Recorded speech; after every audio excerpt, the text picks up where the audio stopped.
അടുത്തത് question number 16 ആണ്. Matrix എന്നുള്ളൊരു ക്വസ്റ്റ്യൻ ആണ്. A B and C 3 2x2 matrices with real entry such that B equal to I plus എന്റെ inverse ആണ് and A plus C equal to I. If B C equal to 1 - 5 - 1 2 and C B into column matrix x1 x2 is 12 - 6 then x1 plus x2 എന്താന്നുള്ളതാണ് question.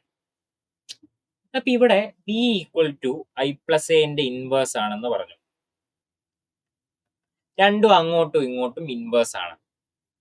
അങ്ങനെയാണെങ്കിൽ B into I plus A ചെയ്താലും I plus A into B ചെയ്താലും equal ആണ്, which is equal to I.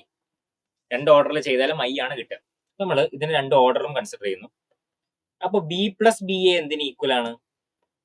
B plus A ബിക്ക് equal ആണ്. B plus B A എന്തിന് equal ആണ്? B plus A ബിക്ക് ഈക്വൽ ആണ്. ഇനി അത് കഴിഞ്ഞിട്ട് പിന്നെ ബി സിയും സി ബി ഒക്കെയാണ് പറയുന്നത്. അത് കഴിഞ്ഞിട്ട് പിന്നെ ഇവിടെ ബി സി, ഇവിടെ സി ബി ഒക്കെയാണ്.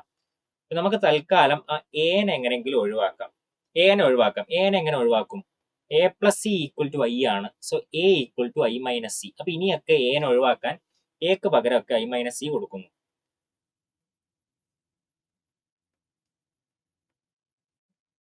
അങ്ങനെ ഐ മൈനസ് സി കൊടുത്ത് ഇവിടെ ഈ മൾട്ടിപ്ലിക്കേഷൻ കംപ്ലീറ്റ് ചെയ്യുമ്പോൾ B plus B minus B C equal to, അവിടെ ബി ഇൻറ്റു ഐ വരും, അത് ബി പ്ലസ് ബി മൈനസ് ഇവിടെ എന്ത് വരും? ഇവിടെ സി ബി വരും, ഐ ബി സി ബി വരും.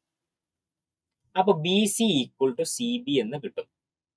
ബി സി എന്ന് പറഞ്ഞാൽ എന്ത് തന്നെയാണ്? സി ബി തന്നെയാണ്. അവിടെ ബി സി തന്നിട്ടുണ്ട്. അത് കഴിഞ്ഞിട്ട് കണ്ടോ സി ബിനെ പറ്റി എന്തോ പറഞ്ഞ കണ്ടല്ലേ? അവിടെ സി ബിക്ക് പകരം ബി സി കൊടുത്താൽ മതി. അതാണ് ഇപ്പൊ കിട്ടിയത്. അപ്പൊ C B into x1 into x2 equal to 12 - 6. അവിടെ സി ബിക്ക് പകരം ബി സി കൊടുത്താൽ മതി. ബി സി തന്നിട്ടുണ്ട്. 1 - 5 - 1 2 x1 x2 12 - 6. ഇങ്ങനെ മൾട്ടിപ്ലൈ ചെയ്യുമ്പോൾ ഈ 12 എന്ന് പറയുന്നത് x1 - 5 x2 ആണ്.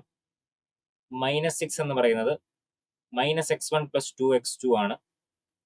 അപ്പൊ ആഡ് ചെയ്യുമ്പോൾ തന്നെ -3x2 ഈക്വൽ ടു 6 എന്ന് കിട്ടും. x2 - 2 ആണ്.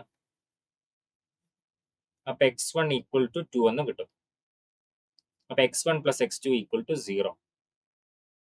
x1 + x2ന്റെ ആൻസർ, x1 + x2ന്റെ സം ആണ് ചോദിച്ചത്. That is 0.